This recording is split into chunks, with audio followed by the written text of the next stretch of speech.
Salam jumpa kembali bersama saya, Silvanus Sendrinolak SPD, Guru Mata Pelajaran IPA kelas 9.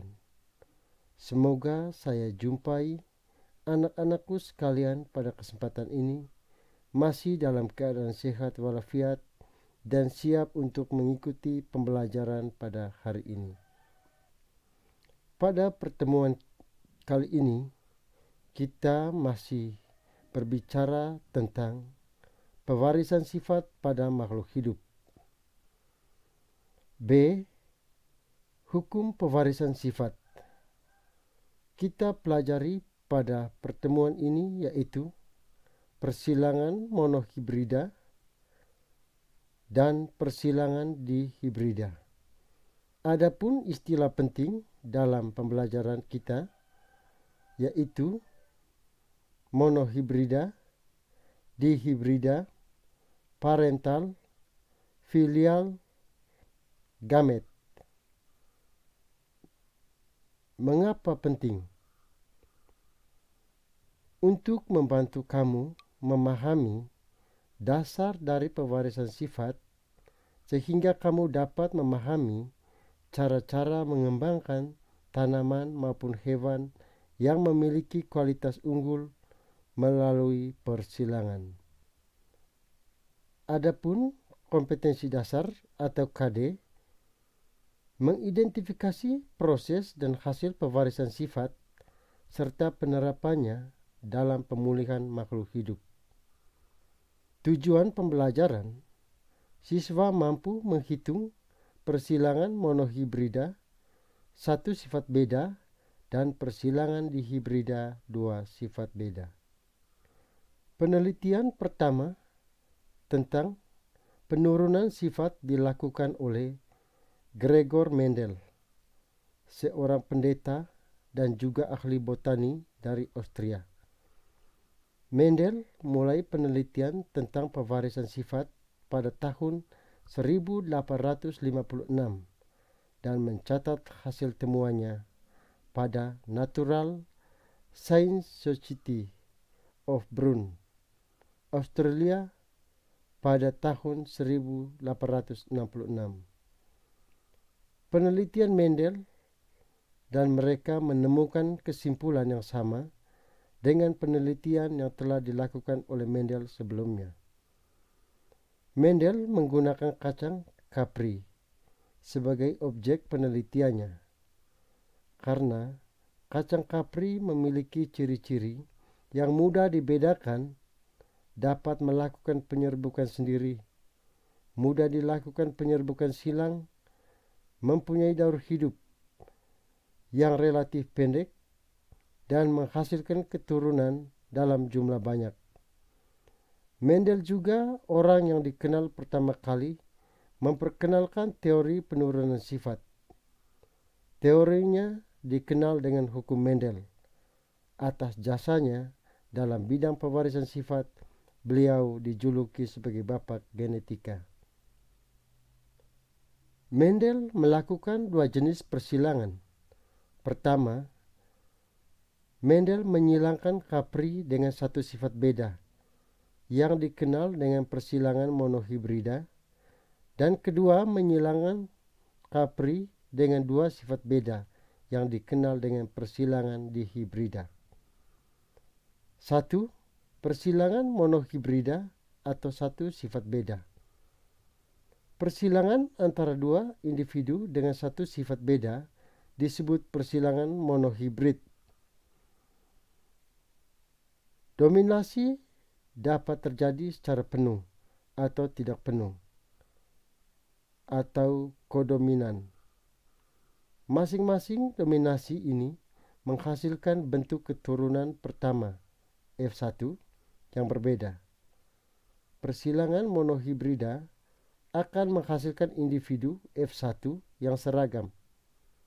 Apabila salah satu induk mempunyai sifat dominan penuh dan induk yang lain bersifat resesif. Apabila dilanjutkan dengan menyilangkan individu sesama F1, akan menghasilkan keturunan individu F2 dengan 3 macam genotip dan dua macam fenotip. Sebaliknya, apabila salah satu induknya mempunyai sifat dominan tak penuh atau intermediate, maka persilangan individu sesama F1 akan menghasilkan tiga macam genotip dan tiga macam fenotip.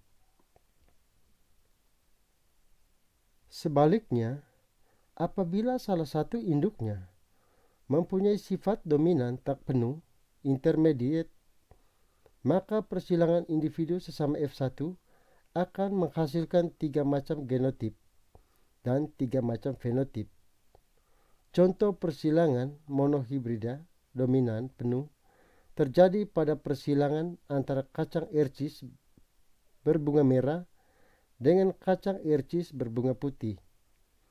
Mendel menyilangkan kacang ercis berbunga merah M besar dengan kacang ercis berbunga putih M kecil dan dihasilkan individu F1 yang seragam, yaitu satu macam genotip M besar M kecil dan satu macam fenotip berbunga merah.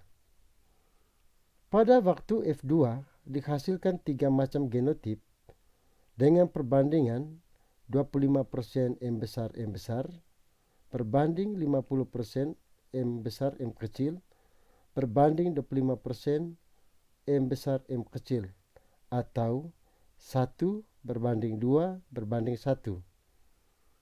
Dan dua macam fenotip dengan perbandingan 75% berbunga merah berbanding 25% berbunga putih, atau merah berbanding putih sama dengan 3 berbanding 1. Pada individu F2 ini yang berfenotip merah dapat dibedakan menjadi dua kelompok, yaitu 2/3 bergenotip heterozigot M besar M kecil dan 1/3 homozigot dominan M besar. Persilangan antara kacang ercis berbunga merah dominan dengan kacang ercis berwarna putih resesif dapat dibuat bagan sebagai berikut. Perhatikan bagan persilangan monohibrida atau satu sifat beda.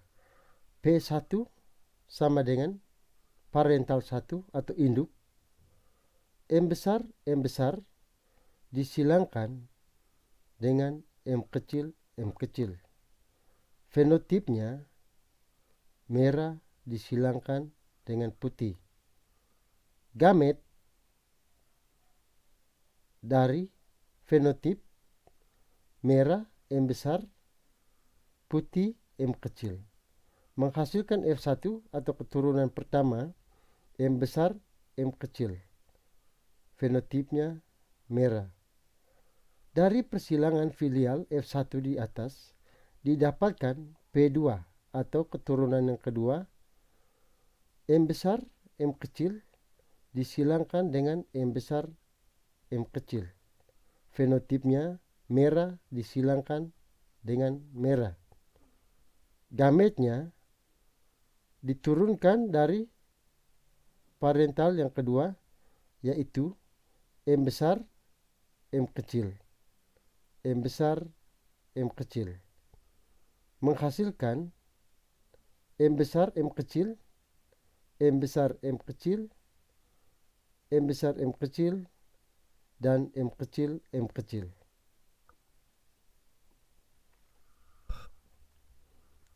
Sehingga pada F2 atau keturunan yang kedua, lihat pada bagan di dalam, ada gamet jantan dan gamet betina. M besar M kecil disilangkan dengan M besar M kecil. Biasanya yang kanan atas disilangkan dengan yang kiri bawah. Sebagai contoh yang pertama yaitu M besar disilangkan dengan M besar menghasilkan M besar merah. Yang kedua, M kecil disilangkan dengan M besar menghasilkan M besar M kecil merah muda. Kenapa harus M besar lebih dahulu? Karena M besar merupakan sifat dominan atau yang lebih banyak muncul. Yang berikut, M besar disilangkan dengan M kecil, menghasilkan M besar, M kecil, merah muda. Dan yang keempat itu adalah M kecil disilangkan sesama M kecil, menghasilkan M kecil, putih. Kenapa M kecil berwarna putih? Karena dia bersifat resesif. Perbandingan genotipnya yaitu pada F2, M besar berbanding M besar, M kecil berbanding M kecil atau 1 berbanding 2 berbanding 1. Perbedaan fenotip F2 yaitu merah berbanding putih atau 3 berbanding 1. Contoh persilangan monohibrida dominan tak penuh adalah persilangan antara tanaman bunga pukul 4 berbunga merah dengan tanaman bunga pukul 4 berbunga putih. Mendel menyilangkan tanaman bunga pukul 4 berbunga merah M besar dengan putih M kecil, menghasilkan individu F1 yang seragam, yaitu satu macam genotip M besar M kecil dan satu macam fenotip berbunga merah muda. Pada individu F2 dihasilkan 3 macam genotip dengan perbandingan 25% M besar berbanding 50% M besar M kecil berbanding 25% M kecil atau 1 berbanding 2 berbanding 1. Dan 3 macam fenotip dengan perbandingan 25% bunga merah berbanding 50% berbunga merah muda berbanding 25% berbunga putih atau merah. Merah muda berbanding putih sama dengan 1 berbanding 2 berbanding 1. Pada individu F2 ini, yang berfenotip merah dan putih selalu homozigot, yaitu M besar dan M kecil. Persilangan antara tanaman bunga pukul 4 berbunga merah dominan dengan bunga pukul 4 berbunga putih resesif dapat dibuat bagan sebagai berikut. Perhatikan bagan berikut. P1 atau induk M besar disilangkan dengan M kecil. Fenotip merah disilangkan dengan putih. Gamet M besar disilangkan dengan M kecil, menghasilkan keturunan pertama M besar M kecil atau merah muda. Dari persilangan sesama filial F1 didapatkan keturunan yang kedua, yaitu M besar M kecil disilangkan dengan M besar M kecil. Fenotip merah muda disilangkan merah muda. Gametnya M besar disilangkan dengan M besar, M kecil disilangkan dengan M kecil. Keturunan yang kedua disilangkan M besar disilangkan dengan M besar, menghasilkan M besar merah muda merah, M besar M kecil merah muda, M besar M kecil merah muda, dan M kecil putih. Perbandingan genotip F2, genotip itu sama dengan sifat yang tidak tampak atau yang berada di dalam tubuh, yaitu M besar berbanding M besar M kecil berbanding M kecil atau 1 berbanding 2 berbanding 1. Perbandingan fenotip F2 sama dengan merah berbanding merah muda berbanding putih atau 1 berbanding 2 berbanding 1. Fenotip sama dengan sifat yang dapat diamati dari luar.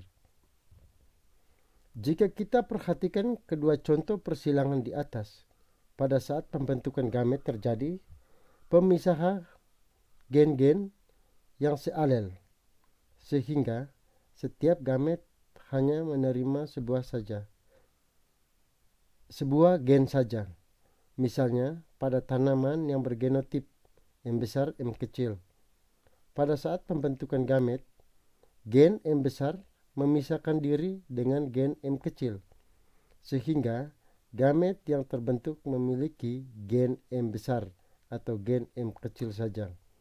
Prinsip ini dirumuskan sebagai hukum Mendel 1, hukum pemisahan gen yang sealel, yang menyatakan bahwa selama meiosis terjadi pemisahan pasangan gen secara bebas sehingga setiap gamet memperoleh satu gen dari alelnya. 2. Persilangan antara dua individu dengan dua sifat beda.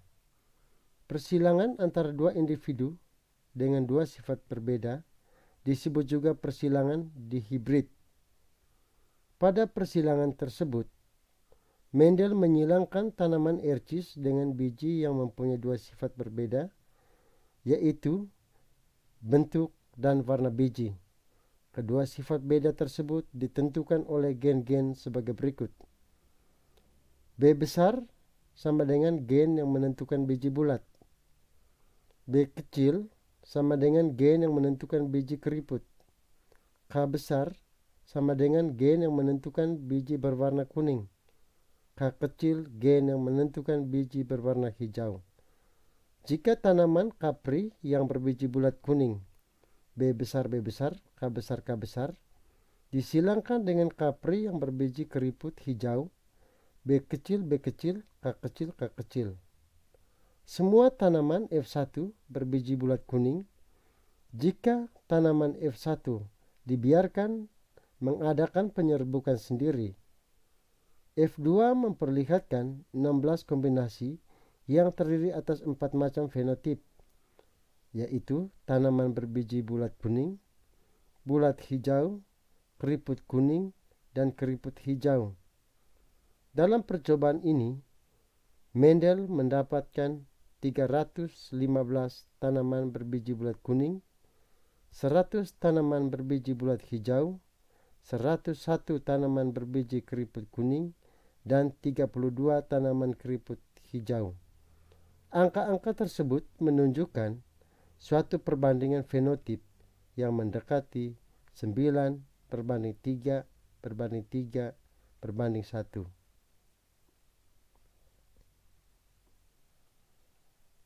Pada saat pembentukan gamet, pembelahan meiosis, anggota dari sepasang gen memisahkan secara bebas, tidak saling mempengaruhi. Oleh karena itu, pada persilangan dihibrida tersebut terjadi 4 macam pengelompokan dari dua pasangan gen, yaitu A. Gen B mengelompokkan dengan gen K besar, terdapat dalam gamet B besar K besar. B. Gen B besar mengelompokkan dengan gen K kecil, terdapat dalam gamet B besar K kecil. C.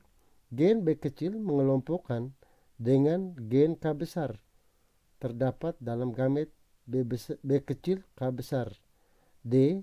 Gen B kecil mengelompokkan dengan gen K kecil, terdapat dalam gamet B kecil K kecil.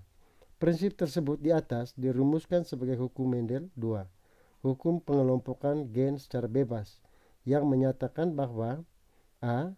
Setiap gen dapat berpasangan secara bebas dengan gen lain, membentuk alela. B. Keturunan pertama menunjukkan sifat fenotip dominan. C. Keturunan kedua menunjukkan fenotip dominan dan resesif dengan perbandingan tertentu. Misalnya pada persilangan monohibrid 3:1 dan pada persilangan dihibrid 9:3:1. Untuk memperjelas pemahaman tentang persilangan dihibrid, perhatikan bagian persilangan antara Kepri atau ercis, biji bulat warna kuning dengan kapri biji keriput warna hijau yang menghasilkan F1 berupa kapri berbiji bulat warna kuning.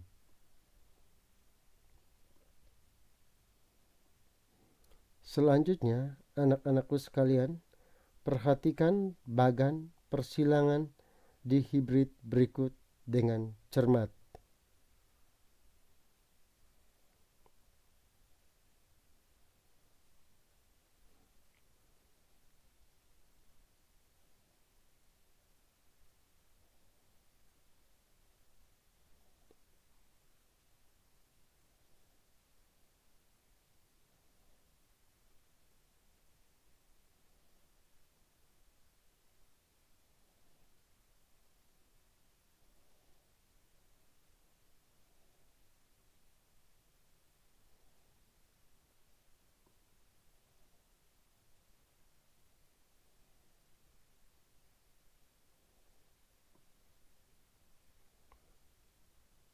Setelah melihat bagan persilangan di hibrid dan monohibrid, perbandingan genetif F2 B besar B besar K besar K besar berbanding B besar B besar K besar K kecil berbanding B besar K kecil K besar K besar berbanding B besar B kecil K besar K kecil berbanding B besar B besar K kecil K kecil berbanding B besar B kecil K kecil K kecil berbanding B kecil B kecil K besar K besar berbanding B kecil B kecil K besar K kecil berbanding B kecil B kecil K kecil K kecil, atau 1 berbanding 2 berbanding 2 berbanding 4 berbanding 1 berbanding 2 berbanding 1 berbanding 2 berbanding 1. Perbandingan fenotip F2 bulat kuning berbanding bulat hijau berbanding keriput kuning berbanding keriput hijau, atau 9 berbanding 3 berbanding 3 berbanding 1. Sekian pembelajaran kita pada pertemuan kali ini. Untuk pertemuan kali ini tugas tidak ada.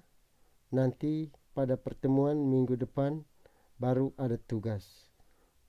Kiranya materi kali ini dapat bermanfaat bagi anak-anakku sekalian, dan mohon perlindungan Tuhan agar kita selalu tetap sehat dalam karya-karya kita selanjutnya. Sekian dan terima kasih.